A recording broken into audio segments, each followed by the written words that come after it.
खुद को साबित करने की बागियों का खतरा तो है ही।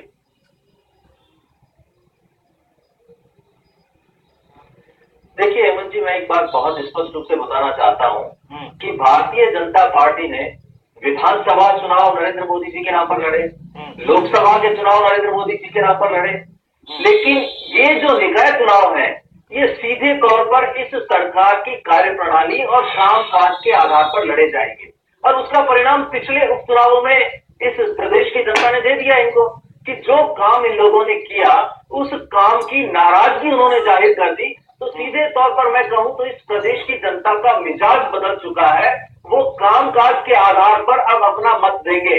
अब उन्हें पता है कि भी शहरी निकायों के चुनाव होने हैं और शहरों की सरकारें चुनी जानी है, तो वो सीधे तौर पर इस सरकार ने जो तमाम वादे किए थे, जो घोषणाएं की थी, उनके पूरे तरीके से नाकाम होने के बाद वो जिस तरीके से उपचुनावों में कांग्रेस के साथ खड़ी दिखाई दी, तो हमें विश्वास है कि इस बार जनता निकाय चुनावों में पूरे तरीके से कांग्रेस के साथ खड़ी रहेगी और कांग्रेस को विजयी बनाएगी। लेकिन आपके लिए एक बड़ी चुनौती होगी लोगे थी कि जिस तरह से आपकी महापौर वर्तमान में है और ये पूरा कार्यकाल आपके कांग्रेस के शासन में रहा है, ऐसे में जिस तरह से के काम और अंगुली बार बार नगर निगम पर उठाई गई, वो आपके लिए उसको साबित करना फिर से एक बार बड़ी चुनौती रहेगी।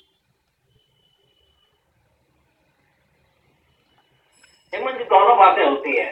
यहाँ एक तरफ तो बोर्ड भारतीय जनता पार्टी का था और महापौर कांग्रेस की थी, तो सीधे तौर पर जब भी महापौर ने कोई काम करना चाहा तो भारतीय जनता पार्टी के बोर्ड ने किसी भी काम को करने के लिए अपना सहयोग नहीं दिया।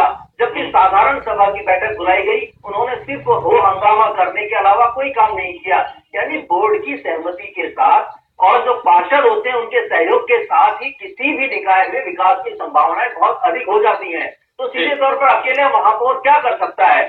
जब महापौर कोई काम करना चाहे और पूरे के पूरे पार्षद खड़े होकर विरोध करने लग जाए, तो ये इनकी सोची समझी एक चाल थी। और जिसी वजह से यानी अब इन्होंने प्रत्यक्ष रूप से जो महापौर का चुनाव है उस तक को बंद कर दिया, क्योंकि ये लोग जिस प्रक्रिया को अपनाना चाहते हैं उस प्रक्रिया में ये पार्षदों की खरीद फरोख्त करेंगे और जो पारदर्शिता थी इस चुनावों की, उस चुनावों को, उस पारदर्शिता को खत्म कर दिया एक तरीके से। अब आप आपके चैनल के माध्यम से पता लग रहा है कि जेपी नड्डा जैसे यानी जेपी नड्डा जैसे राष्ट्रीय नेता इन चुनावों में अपनी भूमिका अदा करेंगे। कहीं ऐसा नहीं हो कि नरेंद्र मोदी जी भी इन चुनावों के लिए प्रचार करने के लिए आ जाए।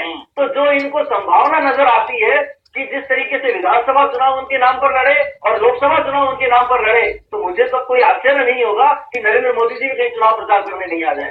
ठीक है, जवाब दे दीजिए।